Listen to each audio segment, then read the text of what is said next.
Hello guys, welcome back to my YouTube channel shorthand classes. आज की हमारी dictation OP Shukla book से ली गई है, जिसकी स्पीड है 80 शब्द प्रति मिनट।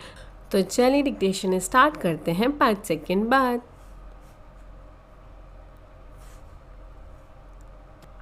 स्टार्ट। उपाध्यक्ष महोदय, इस समय देश के सामने सबसे बड़ी समस्या खाने पीने की चीज़ों की है।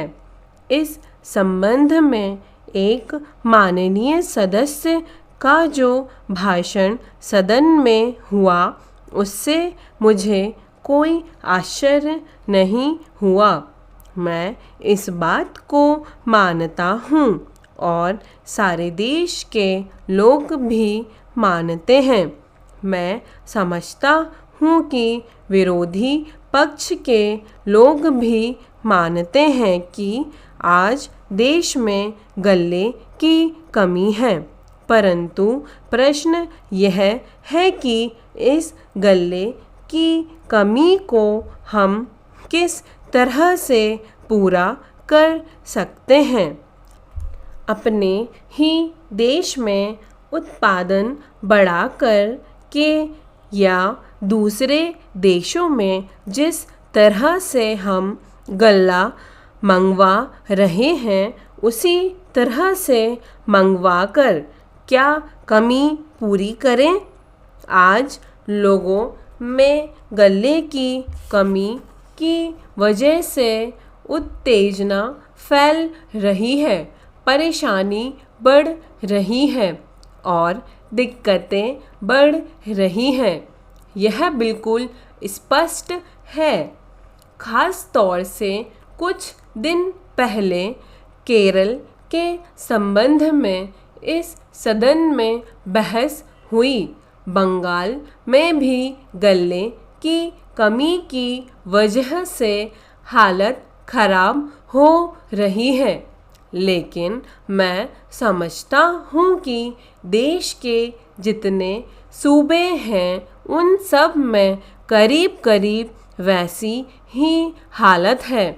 ऐसी हालत में हमारे देश के अंदर अपने प्रयत्नों से और अपनी मेहनत से गल्ले का अधिक से अधिक उत्पादन किया जाए, इसमें कोई दो राय नहीं है।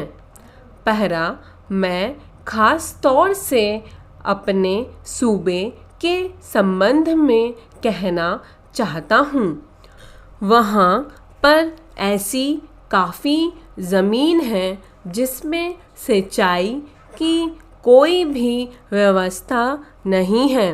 अगर वहाँ पर छोटी सिंचाई योजना के ज़रिए सिंचाई की व्यवस्था की जाए तो सिर्फ उस ज़मीन में कम से कम 35,000 टन एक फसल में पैदावार बढ़ सकती है।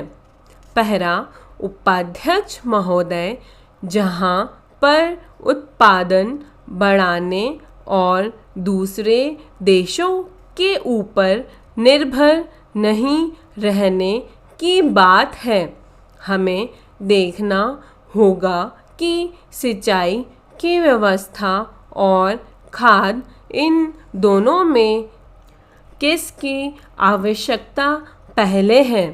मैंने पहले भी यह कहा कि खाद के ऊपर अगर ज़्यादा जोर दिया गया और सिंचाई के कामों की उपेक्षा की गई तो नतीजा यह होगा कि जिन राज्यों में सिंचाई की अधिक से अधिक व्यवस्था है, वहीं पर इसका उपयोग हो सकता है। अनाज की कमी वाले इलाकों में जहाँ पर सिंचाई की व्यवस्था नहीं है, उत्पादन नहीं होगा। इस संबंध में मैं एक बात और कहना चाहता हूँ कि देश में जो कुछ भी हम पैदा करते हैं उसका वितरण ठीक प्रकार से होना चाहिए। स्टॉप। तो दोस्तों, आपको हमारी डिक्टेशन अगर पसंद आई हो तो हमारे चैनल को लाइक, शेयर एंड सब्सक्राइब ज़रूर करें। Thank you.